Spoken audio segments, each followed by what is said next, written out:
Even though culture is intangible and difficult to observe, it does not mean that we cannot measure or analyze it. Over the years, researchers have developed several frameworks to study organizational culture quantitatively. One of the most widely used frameworks is the Organizational Culture Profile, or OCP. This model identifies 7 key dimensions of culture that help us understand how organizations differ in their values and behaviors. These dimensions are innovation, aggressiveness, outcome orientation, stability, people orientation, team orientation, and attention to detail. It is important to note that these 7 dimensions are separate from one another. Some organizations may score high on several dimensions and low on others. For example, a company can be both innovative and people-oriented, or stable and detail-oriented. However, certain traits often overlap in practice. For instance, companies that are highly people-oriented also tend to be team-oriented. Let's go through each dimension one by one with examples. 1. Innovative cultures. Innovative cultures are characterized by flexibility, adaptability, and creativity. Employees are encouraged to experiment with new ideas and to take calculated risks. The organizational structure is usually flat, meaning there are fewer layers of management, which allows for quicker decision-making and communication. Think about Apple under Steve Jobs. He once explained that Apple did not have committees or complex structures because simplicity allowed employees to focus on a small number of products and develop them with care. At Apple, 2 engineers were responsible for writing the entire code for the Safari browser for iPad. This example shows how small, empowered teams can innovate effectively. We often see these cultures in technology companies in Silicon Valley, where the environment changes rapidly. In such industries, rigid rules and excessive bureaucracy slow innovation and frustrate creative employees. Workers in these settings value autonomy and dislike centralized decision-making. 2. Aggressive cultures.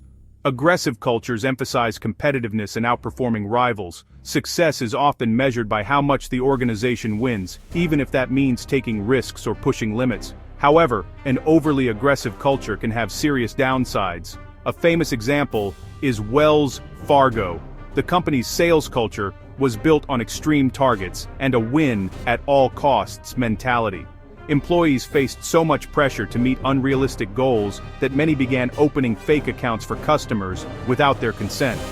The result was a massive scandal. Over 5,000 employees were fired, the CEO resigned, and the company paid nearly $500 million in settlements. This example shows how aggressive cultures can create toxic environments that ultimately harm both reputation and performance.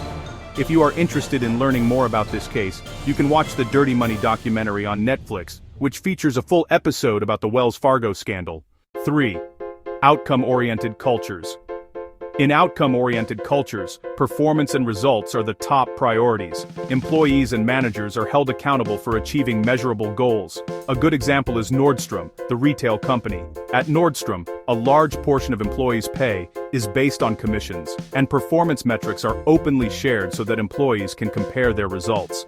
High-performing employees receive special rewards and recognition. While this approach can increase motivation and productivity, it can also lead to unintended consequences. Focusing too heavily on measurable outcomes can cause employees to neglect teamwork or ethical standards, which can harm long-term success. 4. Stable cultures.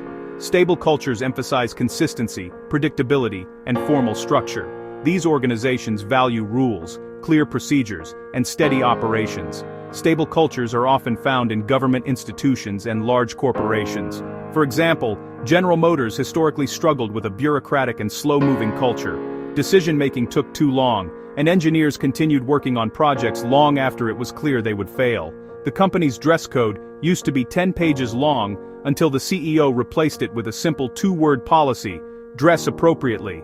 That change symbolized a push toward a more agile and adaptive culture. Stable cultures can provide reliability, but they may also become a poor fit for industries facing rapid technological or market change. 5. People-oriented cultures. People-oriented cultures value respect, fairness, and employee well-being. These organizations emphasize treating individuals with dignity and care. Starbucks is a well-known example. It pays employees above minimum wage, offers health insurance, and tuition reimbursement, even to part-time workers, and provides small but meaningful perks, like free coffee every week. As a result, Starbucks has a much lower turnover rate than most of the fast food industry. The company's turnover rate is about 65%, which may sound high, but it is far below the industry average of 150 to 400%. This shows that when companies invest in people, employees stay longer, feel more loyal, and create a better experience for customers. 6. Team-oriented cultures. Team-oriented cultures emphasize collaboration, trust, and shared success. Employees work closely together and support one another. Southwest Airlines is a strong example. The company hires people who are team players and trains them to help co-workers whenever needed. Managers at Southwest encourage teamwork at every level, and the company celebrates collective success rather than individual achievements. One story shows how Southwest leadership learned from Formula One racing teams. They observed how quickly pit crews change car tires and applied similar teamwork principles to reduce airplane turnaround times. As a result, Southwest reduced the average preparation time between flights from 40 minutes to just 12. That allowed the airline to use its planes more efficiently and improve profitability. If you are curious, you can find short videos online where Herb Kelleher, the founder of Southwest Airlines, explains how they built and sustained their unique culture. 7. Detail-oriented cultures. Finally, detail-oriented cultures value precision, accuracy, and analytical decision-making. These organizations rely heavily on data and strive for excellence in execution. A great example is Stitch Fix, an online clothing subscription company. Stitch Fix collects vast amounts of customer data and uses algorithms, machine learning, and human stylists to predict which clothes each customer will like. Its founder, Katrina Lake, once said, "Data science is not woven into our culture. It is our culture." This shows how central analytical thinking and accuracy are to the company's identity. As data-driven decision-making becomes more common across industries, developing data literacy and analytical skills is increasingly valuable for employees and managers alike. 8. Service cultures. Service cultures place the highest importance on customer satisfaction and service quality. Employees are empowered to solve customer problems quickly and creatively. Nordstrom, Southwest Airlines, and Zappos are classic examples. Zappos, for instance, is famous for its generous return policy, allowing customers to return products for up to a year. The company encourages employees to make customers happy, even if it means spending extra time on a single phone call or sending replacement items for free. In service-oriented cultures, the belief is simple: happy employees create happy customers. Therefore, these organizations invest in both employee well-being and customer experience. Conclusion. The organizational culture profile provides a useful framework to understand how companies differ in their values and priorities. No culture type is inherently good or bad. The key is fit, how well a company's culture aligns with its environment, strategy, and employees. Innovative cultures may thrive in technology sectors, while stable cultures may be better for government or finance. What matters most is that leaders understand their organization's cultural strengths and manage them intentionally.